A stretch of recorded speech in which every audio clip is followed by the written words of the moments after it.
to know with Aegis games. Today we're going to talk about the crumpinest crumpers, the biggest and the baddest, the meanest and the greenest, the orcs themselves. So orcs are a race of wild, fungus-born space hooligans who go planet to planet, rampaging, destroying, and fighting, and they just like to fight. The bigger orcs are in charge, and that is very much represented in their playstyle. They are a pressure army first and foremost. So whether that's pressure from range shooting in the form of the dread mob, or that's primarily pressure in melee pressure, they are an army that is meant to force your opponent to make a bunch of decisions rapidly and hopefully mess up.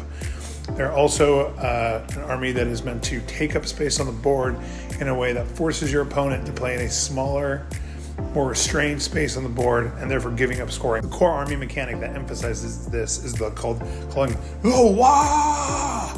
So the Wog, as a game mechanic, lets you buff your army for an entire battle round sequence. During that sequence, your army can all advance and charge, and all of your orcs get +1 attack, +1 strength, and a bunch of your orc characters get a buff, like war bosses get more attacks, so that's really important.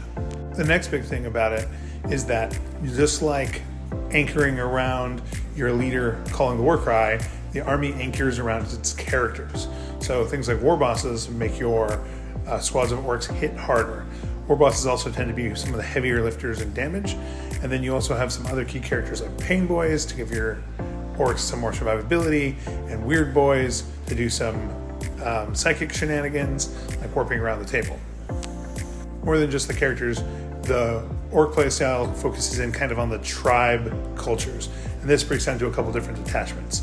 So you have Dread Mob, which focuses on the crazy orcish machinery, like giant stompy robots and goblins welded inside of cans full of guns and that kind of stuff. You have the Speedwa, which is focused more on vehicles and hyper movement. You have the Green Tide, which is focused on hordes and hordes of boys.